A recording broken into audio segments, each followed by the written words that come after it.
welcome you to Voices of IWA. This is a podcast that is specifically designed to uplift the voice of the feminine energy for those of us who have chosen to practice African traditions here throughout the diaspora. My name is Iya Omisegun. I am your host, and I'm also the founder of IWA Lifestyle, which is a lifestyle brand specifically also for women to uplift our character and our culture here throughout the diaspora, African women in specific. So today is a really special day. It is the pilot episode of Voices of IWA. This has been a long time coming, y'all. I'm a little nervous. I'm getting my nerves out. So I'm sitting here with some beautiful sisters who are here to just have a conversation. Voices of IWA is really just about having conversations that are centered around issues, centered around the upliftment of women within our traditions. So I'll take a moment to just let you all go around and introduce yourselves. Just tell us a little bit about yourself. Let's start with you, Omi. Okay. So I am Chatee Omisade Richardson, doctor. Give all your accolades, girl. You work hard. Chatee Omisade Richardson. When you say tell us about, what do you want to know? What do you want us to know? I am a college professor. I'm an educational and counseling psychologist, healer. I teach at Spelman College. Have been there. This is my 13th year. So I teach pre-service teachers, pre-service psychologists. I always say that my work is where the brain and the heart intersects. So I also push into schools, work with children. I do work with trauma responsive care, healing trauma, also culture and diversity work, all those things. So I have a lot of different like school to prison pipeline, all sorts of things that I'm doing inside of, I realized we also have our own school, Black Star Educational Institute, that we've had since 2009. But I also realized that a lot of the work needs to happen in the schools with the babies who don't have access to private school. So that's been kind of where my main work is in trying to heal what's going on with those children and in those spaces. So why don't y'all, in your introduction, just go ahead and tell us how you came into practicing the African traditions. Okay. So I'm going to try not to be long. So I grew up in the church, grew up with my family. Actually, my mother kind of started taking us to church maybe when I was middle school, high school. I enjoyed being there, but there always was something kind of missing for me. I'm watching everybody else catch the Holy Ghost. And I was like, well, when I'm going to catch the Holy Ghost? 'Cause I haven't got it yet. So, but I also saw like a lot of hypocrisy and stuff like that. So with my mother, in the family and things like that. So I was just like, where is my path? And then I went to University of California, Irvine. And instead of having Black History Month, we had an African Consciousness Quarter.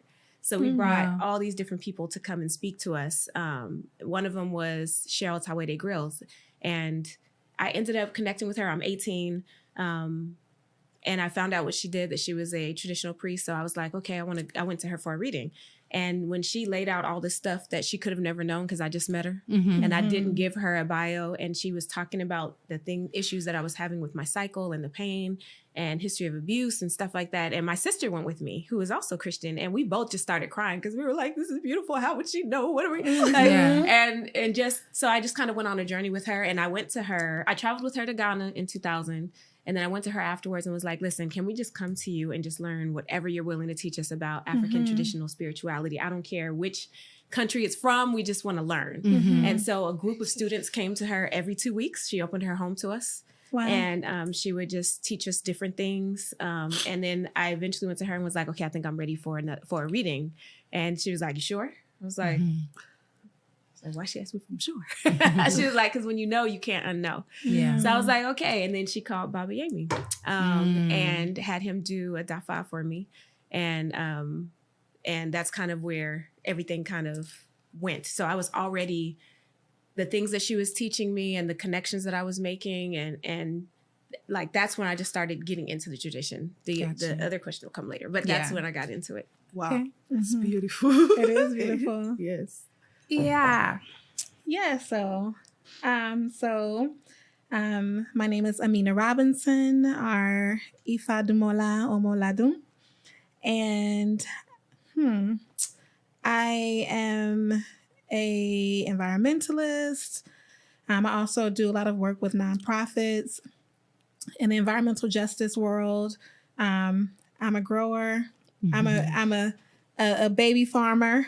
I work a lot with growers in the city and beyond. And a lot of my work revolves around nature, which to me ties directly into my spirituality, because the spirituality that we exist within is all about nature and being in tune with our natural world and beyond what we can and cannot see in the natural world. I would say that this part of myself, as well as my spirituality, started as a child. My parents, mainly my father, exposed me to Orisha at a very young age. Wow. I was about 5, I think, when my parents were on a journey to discover more about our ancestors. So they were doing a lot of genealogy work. And the gentleman that they were connected to, the genealogist, he's a priest of Obatala, Ajaguna.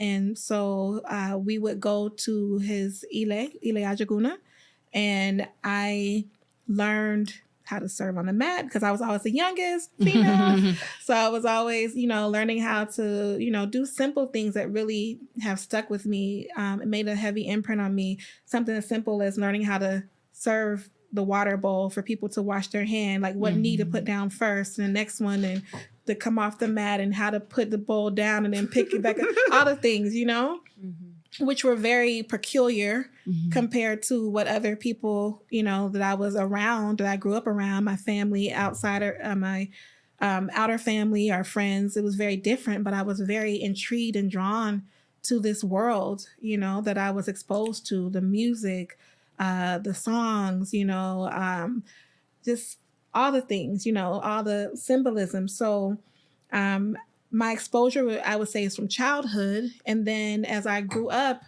I began to seek spiritually, because I was still exposed to the church and other things growing up. It was not, my family was not practicing any type of outside of my household. My grandma was still going to church. So I went to church. I did all those things, really seeking spiritually. Yeah. So as I got into college, I began to gravitate more. But then I got into being a Hebrew Israelite and all these other things. And, the winding path that I took led me back to this space because there was still a longing that I had that I could not fully verbalize. There was something missing. And so when I reconnected into this space of Orisha, and then it brought into me learning more about Ifa and destiny and Iwa and all these things, it's just brought me back to my childhood. Beautiful. Yeah. Iya Oyinka. Okay. My name is Iya Elebuibon. And I'm a priestess. I'm an actor. I do TV host, TV production, movie productions, and I'm starting to be an holistic coach. I love nature. So I'm, have taken my master's seriously now in holistic health. My answer to this question will be to say the quick answer will be I'm born into it, and that's it. But it's not like that. I'm born into Isheshe. Everybody both from my mom, my dad, we've always have Isheshe and we practice, born in Africa, Nigeria.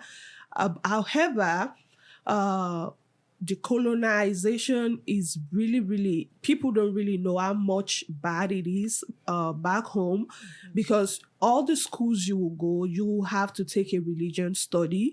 So I went to a Christian school, I went to a Baptist school, I went to a Muslim high school. Everybody I associate with outside my household are either Christians or Muslims. So it is in you, it's in your face. They come to your school, you have your Bible, as you're packing your textbook in school, you either have a Bible or a Quran.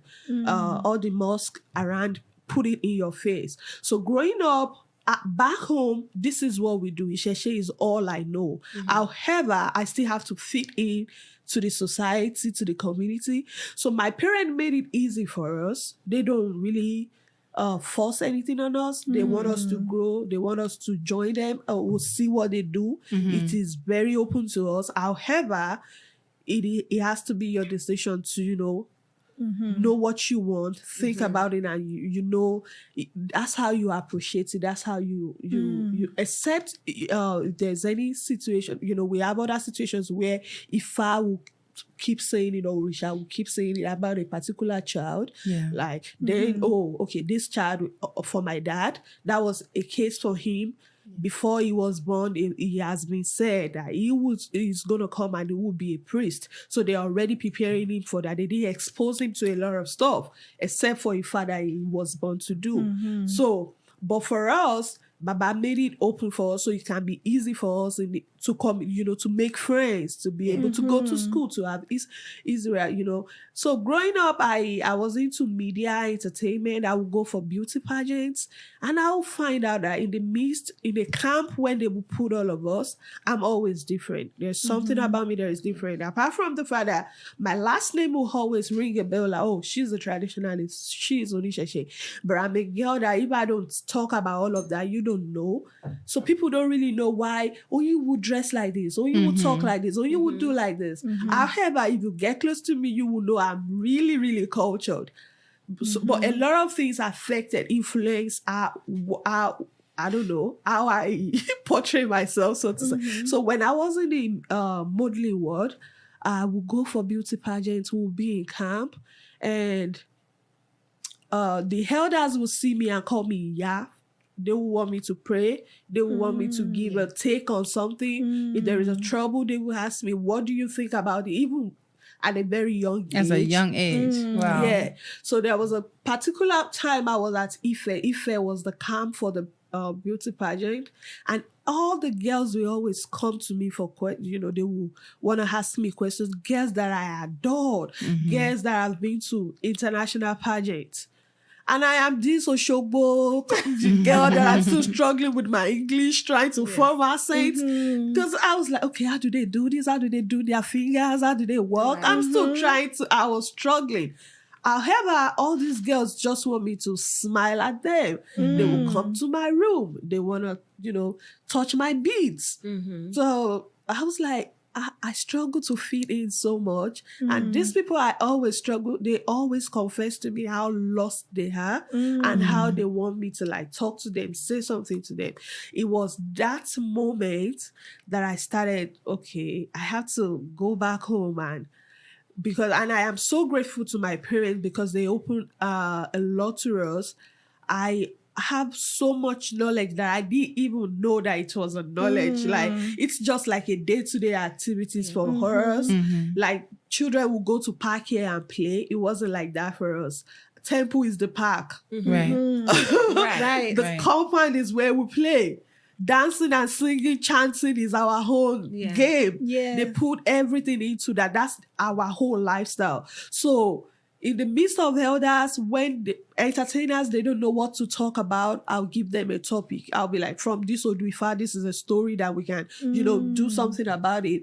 I can come in and chant like this. You can sing this. So when they want to meet dignities, king, anybody, they will ask me to come with them. They will dress me up and tell them, when you go there and you start with your opening like this, then I don't have to struggle with my English anymore.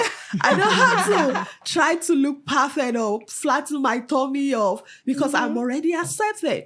However, I still have this thing in me that will still tell me, no, I still have to be like plastic. I still have to know some things about this. But mind you, the Christianity, the Muslim, everything, it is in our ears. Every child can tell you one thing about, even though they've not been to church. Yes. They can tell you about Islam, even though they've not been to mosque, because they feed it into us every now and then. So I just call myself at some point like, I'm all I need. I've got all I need. I don't have to struggle to fit in with those people. They adored me. They want to be me. Their parents want them to pick my brain. Like, some people tell me you are my parent friends because they can communicate with you. There's a way you talk to them and we don't know. You are just what, So that was when I started paying more attention to myself. And I was like, okay, I'm not going to struggle to be any other thing than what I am. Than what you already are. I am Yeah. Odisheshe. I love it, yes. I am spring. And that's it. It's interesting because it's one of the reasons I like talking to you so much because, you were born into the tradition, and we have, those of us that are born throughout the diaspora, even myself being born Caribbean, right? Or being from the Caribbean, I didn't have a chance. I grew up Catholic, like straight Catholic, meaning on your knees, if we reading from the missalettes and that type of thing. But I found truth, right? Like being able to come back to my African traditions is where I really found truth, and I found freedom. And like even now, right, I'm taking Yoruba class, and my Yoruba teacher is a Muslim and finds it so astonishing, right? Like in June when it was the New Year, and I'm like, Echo Dun Tun Tun. He was like, what are you talking about? It's June, Wow, so it's crazy to me that that some of us have found great freedom in going back, right? And reconnecting to our roots, and then having the opportunity to connect with people like Oyinka who have who grew up in the tradition as well. And there's so much space for us to really talk and to communicate about the spaces and places where we can learn from each other. So I want to just jump right into the conversation around women, right? And our tradition. Like that is the reason we are here. Yeah. So we all four of us decided at some point in time to take the step from just studying these traditions to becoming priests, right? To becoming priestesses of these different traditions. In your time as a traditionalist and in your time of studying, what have you seen to be like the roles of women, right? What do you see in terms of gender dynamics, the roles that women play within our tradition? Do you want me to go first? Anybody. Jump in. This is conversational. We're just having a conversation. Okay, so like Iya said, I'm like the bridge between home and here. And I know our perspective will be different. But if I want to be honest, back home. We want you to be honest. Yes, I will be. I've seen a lot of things here that I've not seen back home. And back home, I won't say everything is perfect as well. Like I said, my parents don't really force us or make us do anything.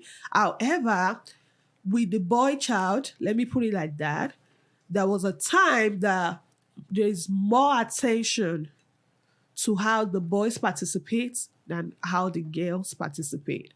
So it is expected for the boys to come and assist in the temple when you reach some certain age, growing up. When we were just kids, all of us are in the temple. But when we reach that, teenage age, we have friends who want to go to parties, we are not at home.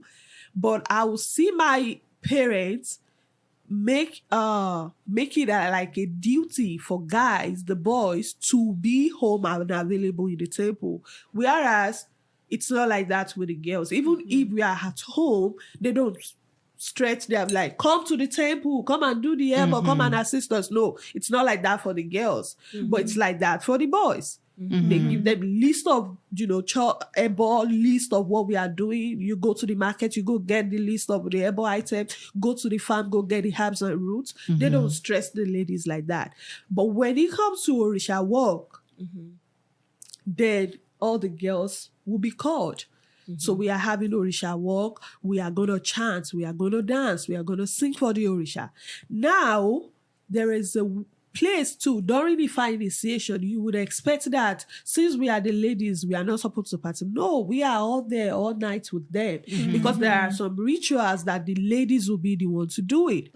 So looking back, all I see is in as much there is a division of labor, we all know our roles and we are all important in our roles. However, here I've seen, the female, the feminism, the babas, the yes. It's not like that back home. Wait. So you're saying here you see the, say that again. You see the division here? Yes, I'll tell you why I say that. I see the female struggling, like power tussle. Let me put it like that. Okay, now I understand. There's a power tussle that I see here. Back home, it's not like that. We all know our place. We know our roles. And we are all important. When it comes to stuff that women are supposed to do, you will not see the babas.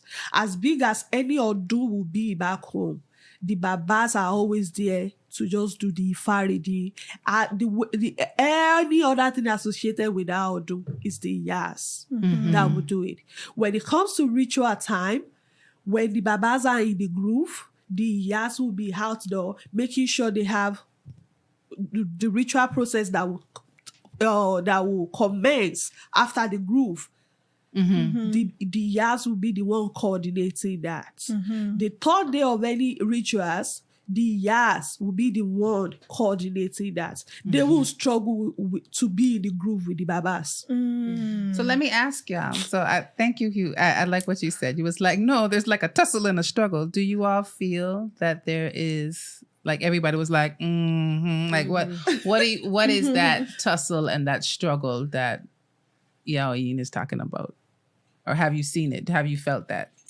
Be honest. That's right. Well, this is a safe space, yeah. And I'll say, in my limited view, what I've observed is because things have seemed to be very Ifa heavy for a while, and that tends to be more of a masculine space, then there's been a seeking for Iyas to find our place inside of things, because with us regaining these aspects of our spirituality, Ifa has grown exponentially in terms of people's awareness and participation.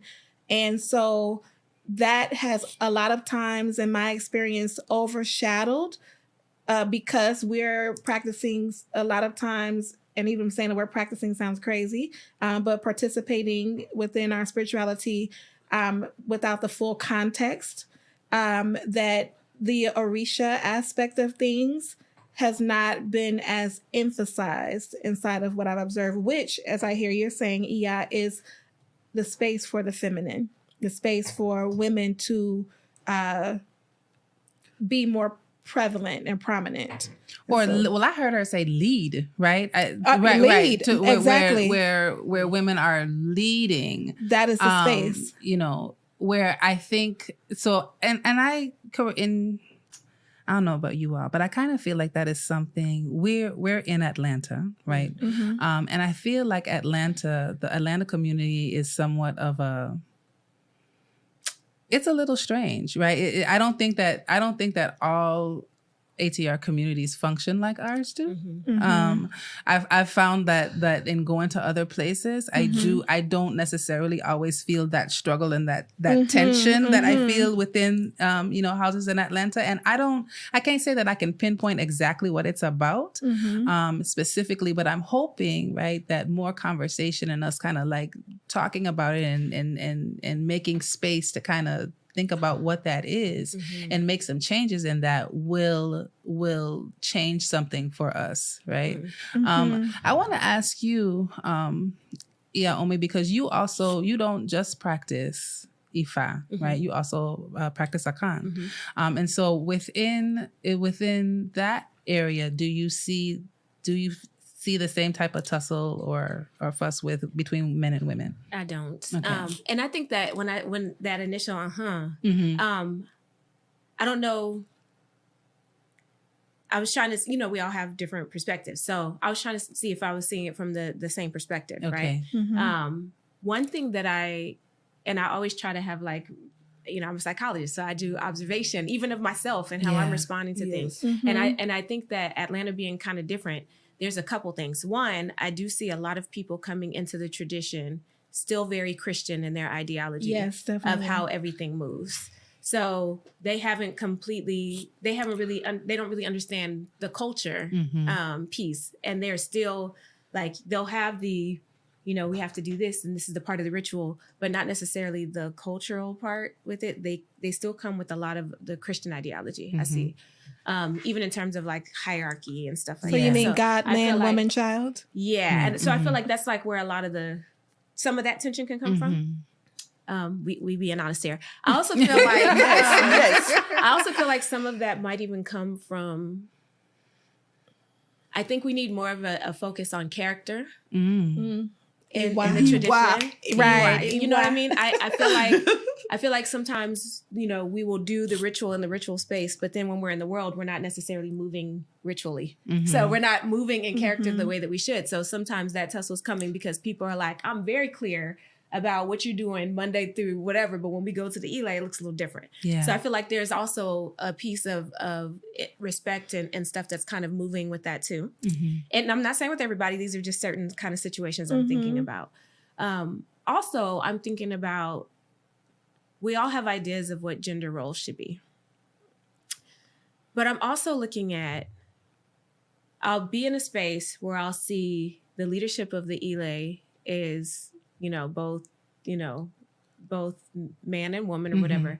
But I will see people looking more to the man for certain things when he's not the one who put the thing together. And so, he doesn't necessarily have the answers on this thing because he didn't do the work behind it. But y'all are like, but we're defaulting on what this person says. But then that goes kind of back to our cultural understanding, right? Hierarchy, like you said, maybe superior, inferior ideas that we come with. Yeah. Right? So that's what I wanted to talk about because you mentioned it. Yeah. I was like, I don't want to take us deeper, but sincerely. Deep. Yeah, this is what this is for. We got an hour. We go as deep as we can in an hour. Because I was going to say that. I was going to say Yoruba, there's an adage in Yoruba that says,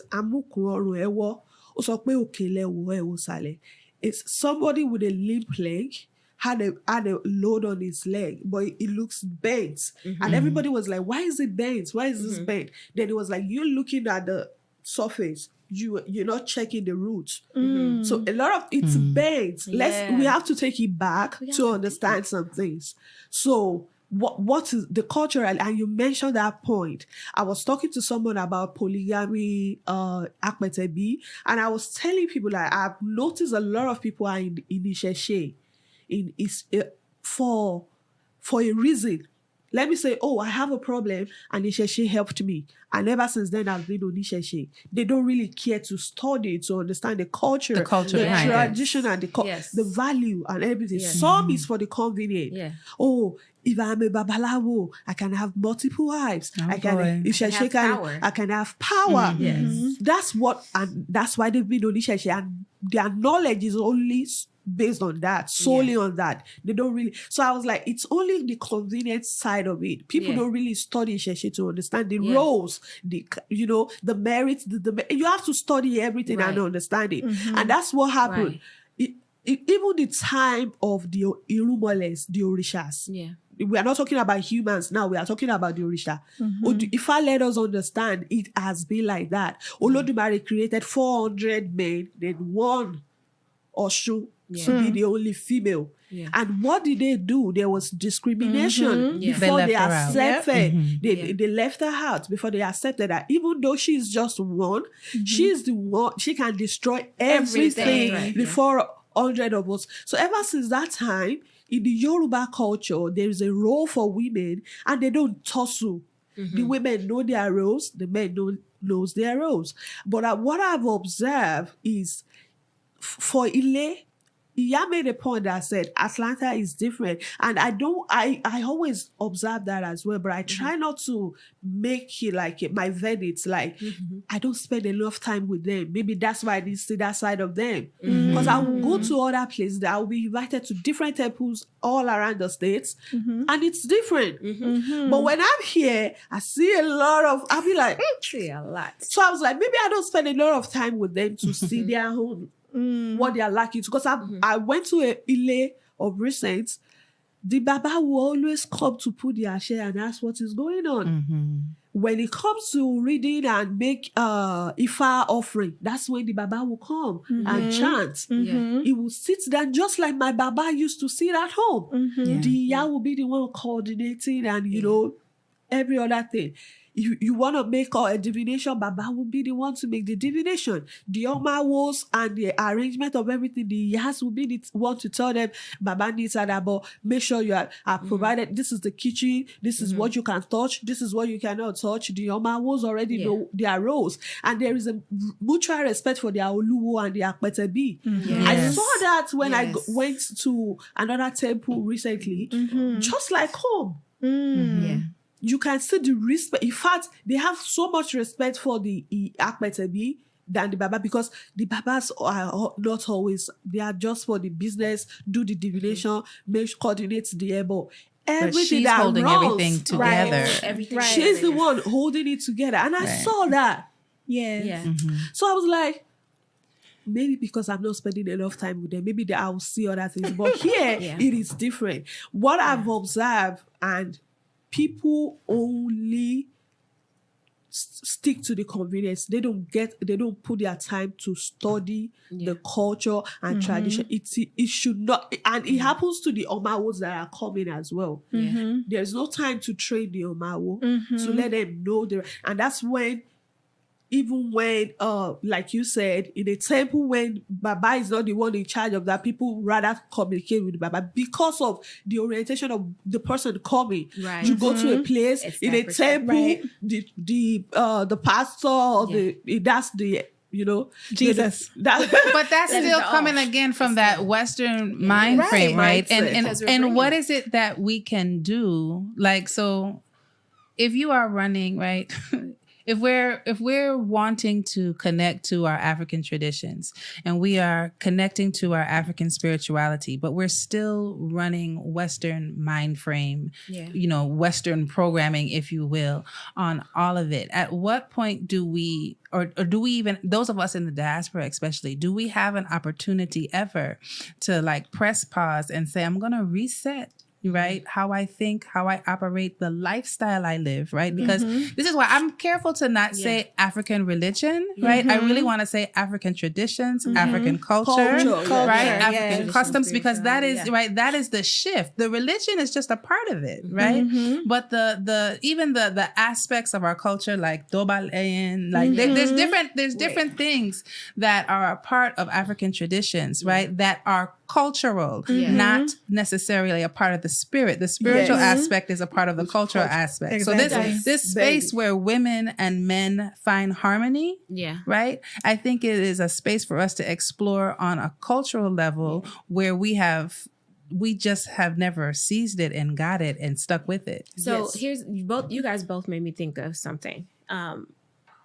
When people are seeing this, they see, sometimes they'll see an opportunity to like have this power, but they don't, like being at the temple in Oshogbo or being at the shrine in Ghana. A couple of things that I noticed is that people aren't seeing all the work that goes into it, all the time that goes into it, right? So the reason why Baba or Nana get that level of respect is because they are a servant of the people. If somebody comes at 3:00 in the morning and there's an issue, they're getting up and they're going and they're doing the work. So they are at the will, they serve at the will of the people, right? So really you're a servant of the people. That's what where a priest is, is. right? So I was in Exactly. California with Baba Yemi once, and we walked in to this temple, and you know, we're dobala, like greeting people or whatever. And this man walks up and looks at me and my friend Ifa came in and is like, I'm a Babalawo.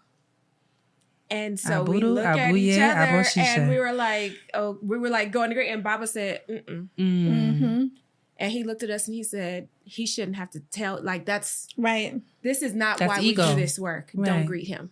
And I was like, yes, Baba. Like that was one of the When best I things. just got here. He was like, no, because that's not that's not what we do. That's not who we are. Yeah. And he like because we're like, okay, we're standing next to Baba. Like this man has just you know, told us he's a Babalao. So it's like I feel like I got to greet. Baba's like, stand up. And that's again because a lot of times we're doing these things out of full context. We're not in the context. We're just approaching it, as you said, Iya, as something separate when it's built into culture. And so if he was within his Iwa, he wouldn't have to tell you that, because culture and your character is a part of the culture. And the way you move would make me want to respect you in that way. And that's the whole thing. It's about balance and reciprocity. And we're not really necessarily paying attention to that. We're not paying attention to the fact that everybody's role is important.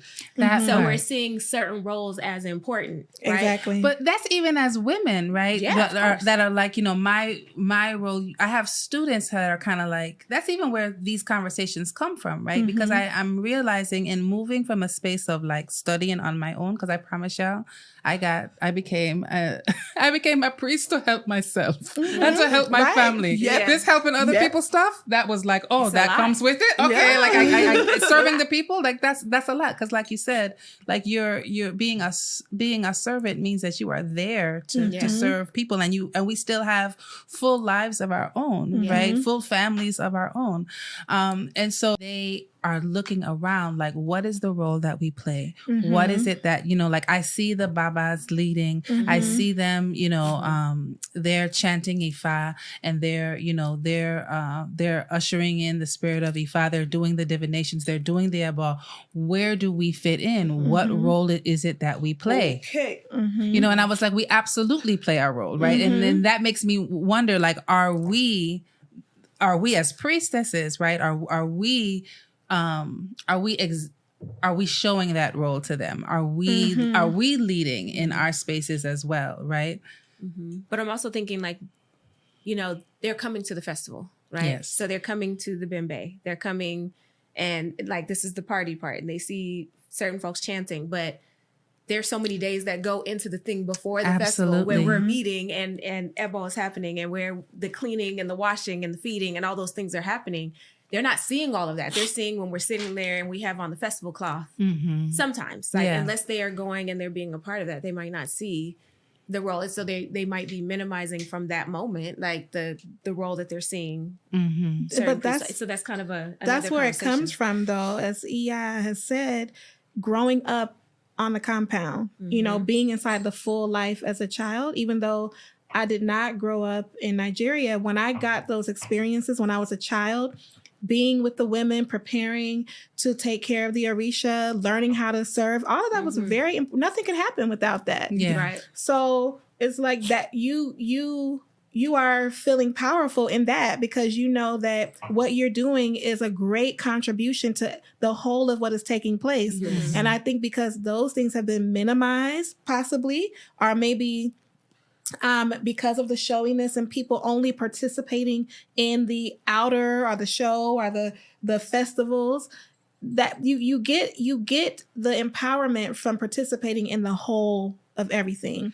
One of the things that I miss, because I'm not presently a part of a temple, is that communal space that we occupy as women, because there's so much richness in that. The learning, you know, this is a participatory spirituality and way of life. You know, you have to be with others to be able to really get the fullness of who it is we're professing to be, you know, or the lifestyle that we have dedicated ourselves to. And women are, from what I've experienced from childhood on, are a great part of that. Yes. I like the way you put that together, because I probably not have worded it very well, because like I said, the most important thing is some roles are now limited, and I mostly see people want to go to take over other things just to feel important, or to, you know, to show off,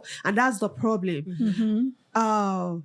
In a temple where there is no Akmetebi, for example, or Iya Olusola does not have a husband, and you are a priestess, does that mean any other thing will be happening in that house? My Baba has 3 wives growing up, and I will see us inviting others Iyas outside. Not even Babas now, other Iya outside, to get some things done, because of their share, because of the knowledge of what they know, because of their roles, because of it will be ridiculous, or I don't know how many babalawo that even know how to do some stuffs when it comes to egbe. When they may have the knowledge, but as they practice it, do they have that share? Ifa is, wisdom. You as from Ifa, you can, quote some and say Ifa, make some prayer with it and they share with it. But when Baba, we actually invite the Yashogo from Oyo to chant and call on Shogo. Iya Egbe from Ila to come. These are priestesses that are dedicated to Egbe, priestesses that are dedicated to Shogo, priestesses that are dedicated to Obatala. That helped my mom as well. That helped his wives to learn, to have their share. They will also invite my Iyas to their own, whatever they, because collective make their share strong, right? Yeah. So because they believe in that power, they believe they can't have that ritual without their share of the Iyas just there sitting down. Even if to just to chorus the Ifa verse they are chanting, even to just chorus that, they know their share of the children. They know the children have to be back from school before we do this ritual because we want their energy as well. We can't do this without the Iyas. The Iya knows we can't do this without the Baba. It was never a war. It was never a tussle.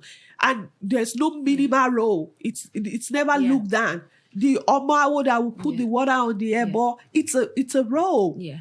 They will look down, all he does is water. He's not participating. Yeah. No. But that's also very Western, seeing the physical work as less than the mental work. Right. Or the work that we see as more prestigious is like if you work with your mind, like but if you are doing the physical things, we're seeing that as less. And I think that's also kind of coming into it too. So it's like, I want to have status. I want to do, so yeah, all of this is kind of coming together. There's one, she's late now. She's a priestess. I did grow up to know her as a married woman. She's got children. I don't even think her children live. They're grown. Maybe they, but all the time that I've known her, she is so strong and respected. When she's having, you will see a lot of men come to her or come to walk with her. If she needs Baba Lawo she has Omawo that are both male and female.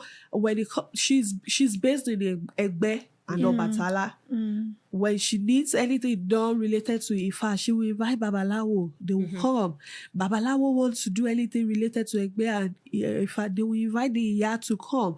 So I looked at her, I'm like, okay, I understand as an Akpetebi, you are exposed to knowledge because you are always in the temple because you know Ifa now, because you are always in the temple. So you pick one thing, before you know it's a couple of years, you can chant one verse or two verses from Odu.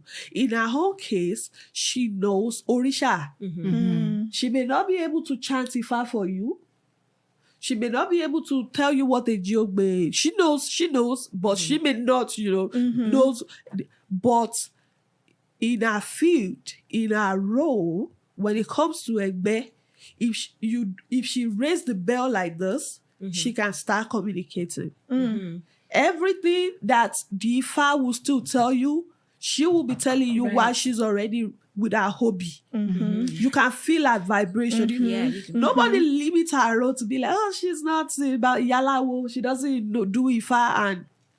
But so I'm hearing what you're saying, and I've seen it with my own eyes in terms of how in Oshogbo, when there's a festival or there's work to be done, people come from all over, all different Iles, all of that. You belong to this Ile and you belong to that Ile, and we don't go there, and none of that nonsense exists. Until I moved there, right? I didn't know that. None of that nonsense exists. So if you have some Egbe work that needs to be done, it's not the Babalao trying to do the Egbe work, because that happens here, right? You're not initiated to Egbe, you're not initiated to Obatala, you're not initiated to Oshun, and you're doing that work. I'm not saying that you can't do it. Howsoever, but so it becomes more of a thing with money, right? And a thing of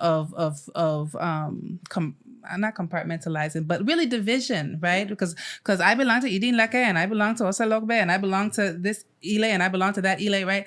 And us not really taking the time to do enough together. Understand- I'm not saying we don't do anything together, Understand what but doing community enough and together. the cultural beliefs means. Culture. Right. That's it. We Keep once letting the we lose Westerns our take it. basic, the root, Yeah. understand the community. See, what we call the ashe, what we call that community ashe is because we all get together. That's how you feel the vibration. Yeah. That's how you feel the presence of the Orisha. That's what is missing here. I agree. Everybody want to do their stuff in their parlor. Everybody want to, do their own thing. A whole initiation will be done in a cubic. Like, don't call anybody. I understand privacy. We can get things It's done not privacy. African. No. Because No, they do your there's- divination and they tell your business In on the front of mat. Everybody everybody. knows it. So now, Yes, yes. so that was a question I got They're like, recently as well. That was a Yeah. question I got recently too. Somebody was asking me a question that he stopped going to Ile because she was trying to learn. They were having a divination for another person, and while they were doing that, she was recording. The person saw that and got mad. Like, why are you recording my business? But to her difference, she said she was learning, so she always records stuff to play back and learn. So that's it. A lot of things everything is wrong.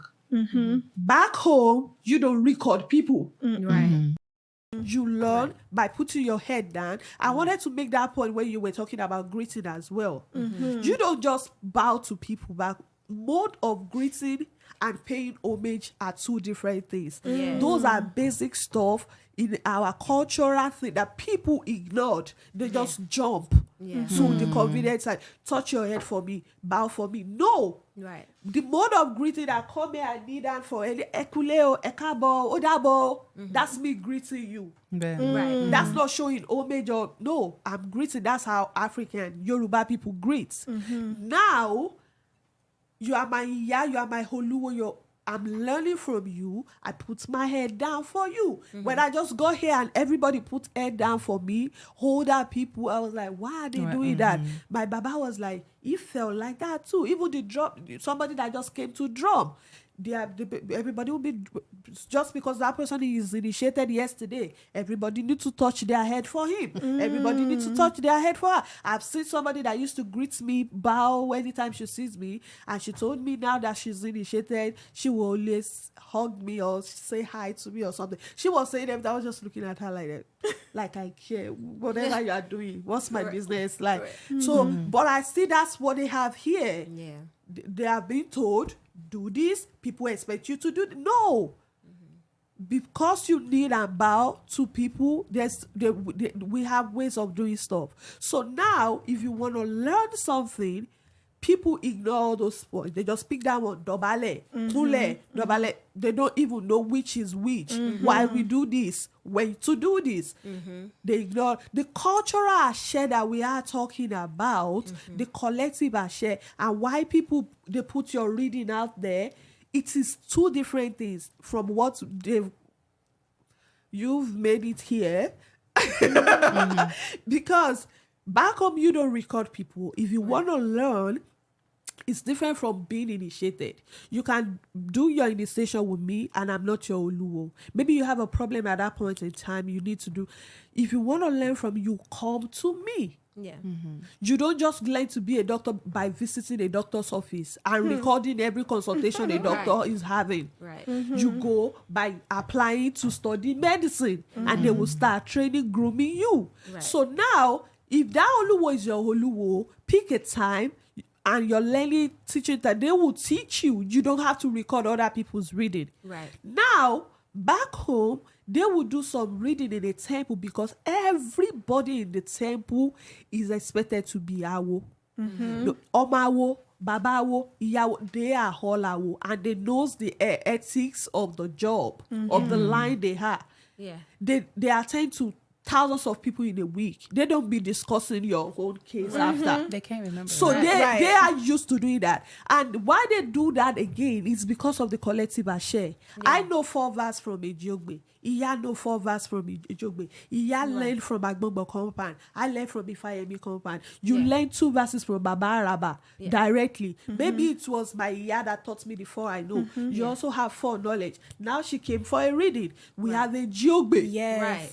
While she was discussing with me, that would be private. Right. the reason for the divination, it will be private. Right. But during the Hebo, it will be public, because I want you to put your 2 verses to accomplish the Yes.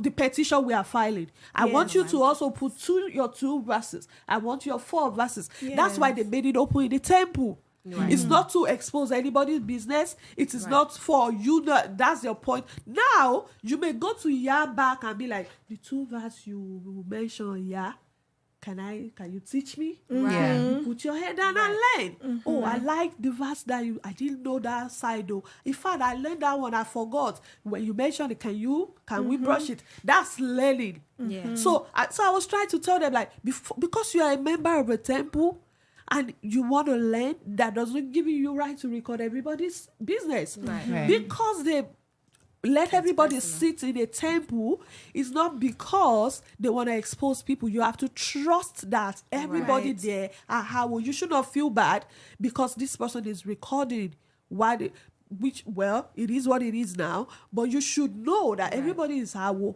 Well, things are different but here.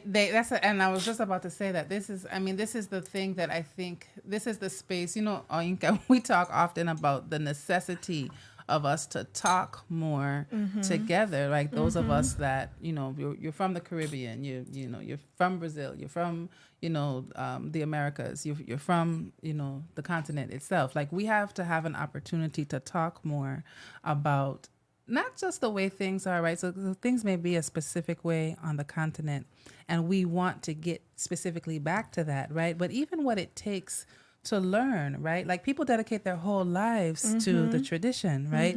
They don't necessarily have to have they're not sitting at a desk nowhere 9 to 5. They're not plugging back into, the matrix, if you will, right? Like, this is their life, right? Yes. And so for those of us that live here, it does look different, right? It does look different.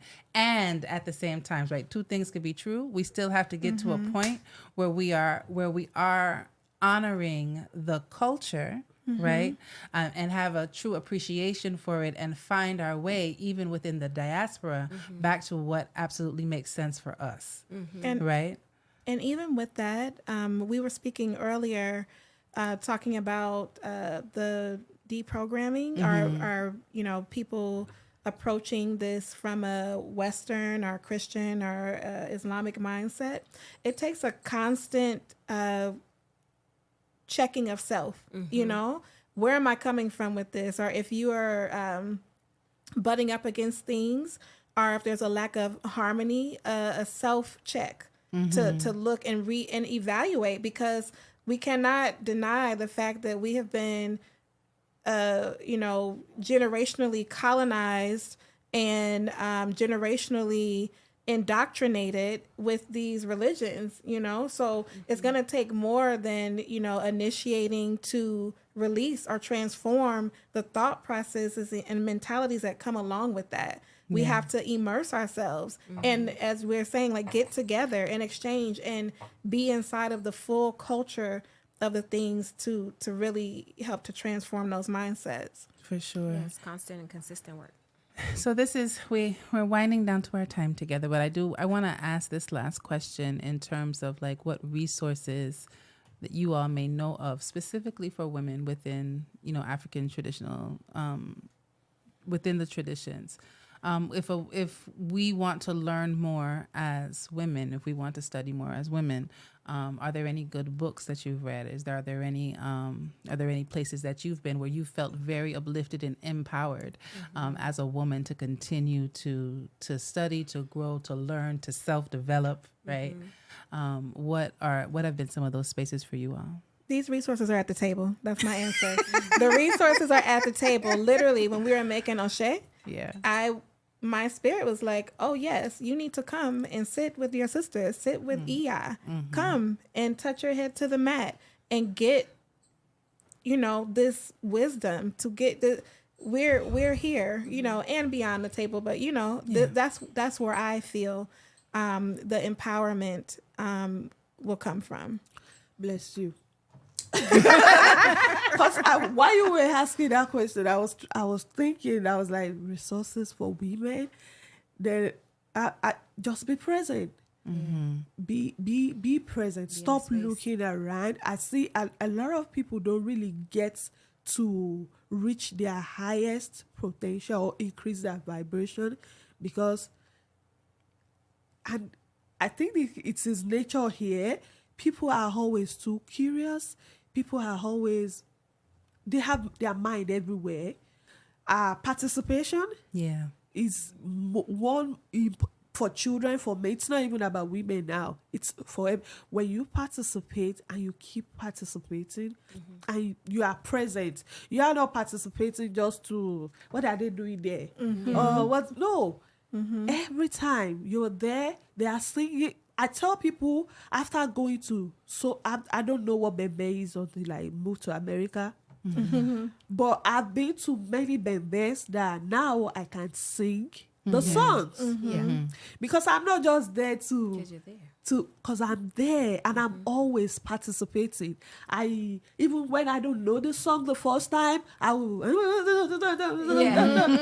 the next time I will find out I know the rhythm. The next time I've known the lyrics. I ask questions, what do they say there? Right. Before you know it, I'm already singing along with them. I know the drums. I know how they are doing it just by participating. So I tell people, it shows me you are not participating when you've been in different festivals for so many, and the only thing you can still say is share. Come on. They say Paurisha, you still don't know what the response you should say. They say Muso, you still don't know. Where were you? Where were you? So I noticed people are not there. They might be there with their outfit and all. No, but they are not there. So when you are participating, go to Ose, go to temples, go. And I think, and I have to give you the props. It's easy for me to be saying all of this, but I understand the cultural differences. My mom always says, if you meet anybody that has lived a certain lifestyle for 30 years, you can't change them. It has to be a self-reflection and intentionally wanting to change. So we have to understand people that they've lived their life like this for a long time, but we have to be intentional about it. I want to learn African culture. I want to be in this tradition and be intentional about what we do. So daily activities, maybe putting Orisha songs, Orisha chants into your playlist. Just the same way we learn all these bad lyrics, you'll find that you already learned 2 or 3 lines. You know, that's your cover of your phone is maybe a verse you're trying to learn before you know it. So I know it's a lot of work. And I know the privacy kind of a thing here that people, you don't know whose temple to visit. You don't know whose Ile is. If the only Ile that you know, by the time you spend 6 months, a year there, you should be able to do some things with them. So go there, be grounded, stay aligned, learn, and that's it. Gradually, it's not about reading books, No, I agree. I agree, but these are things that people sometimes are seeking after because we're looking back. Again, we didn't grow up with it, right? So we're looking for the resources that can kind of put us on the right track. Something that was really helpful to me. I said women, but it was helpful for me to take language class. Like taking language class, and by no far am I fluent in Yoruba, right? But it's so helpful, right? It's I'm better to where I can hear. I'm sitting in the temple and I'm hearing people talk, and I'm like, I understand what you're saying. Talking to her, get comfortable, then I'll be speaking Yoruba to her, but she will get it. I'll be like, okay, and I forgot she doesn't speak it. Sorry. But it's really helpful in your studying, right? To be when you realize that you're reading Odu and you're looking at the language and you can actually start to hear it, right? You can read it, you start to understand, because so much of it is in parables, right? Like so much of it, it really helps you to connect deeper, right? I think it's really for us, like when we're talking about changing our programming, it's about us making a decision to go a little deeper, right? Every day, every year, every Odun, whatever it is. You have to make a decision to go deeper. And if you choose to stay on the surface level, then that's your choice. Yeah. But then don't be mad if you haven't made the progress that you want to make. That part. Yes. Yeah. So all of that, yes.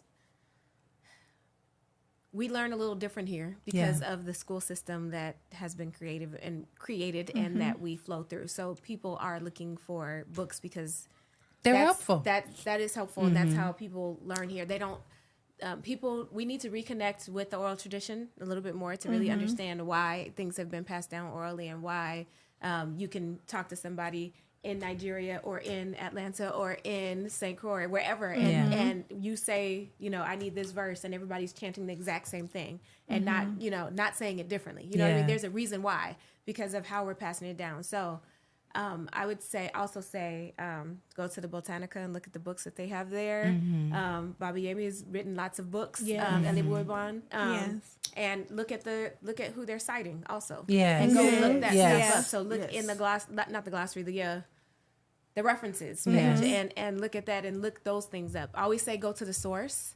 So don't go to someone outside of the culture to learn about the culture. So learn about folks who have put in the work to study this and have grown up in it and who understand it a little bit differently. A lot of people are going to these books that others are writing about the tradition and trying to learn it that way. So I always say go to the source, but also being in going to the source. That's the biggest piece. Like, stop going to other people to learn about our stuff. Toki and I were at Dragon Con, and we were at a session where somebody was supposed to be talking about Anansi, right? And they were talking about it from the standpoint of American God. So that came from Neil Gaiman, who is not of the culture, and he's writing a particular spin on what he's learned. That's not where you go to learn about the things. You don't do a session from that standpoint. You go to the source to get it. And being in connection with our sisters, with your sisters, with other women, being in the spaces, that's very important, because you're going to learn. We're very regular. We're going to have 20 different conversations, but within those conversations, you might learn a verse. You might learn a thing. And it's always, we know through historical things, it's always the women who are holding up all the movements, who are doing all the background work, and who are doing all that thing. So I would just say pay attention to how the women are moving and connect with your sisters and do the work. Yes, sure. I appreciate you all so much. This brings us to the end of this pilot episode. I want to just put a couple plugs in. If you're looking at this episode, then that means that someone sent it to you. And what we would like you to do is to give us some feedback on the episode. Tell us what you thought. Tell us about the topic. Tell us about some of the things that you would like to hear that are specific to women who are practicing the tradition.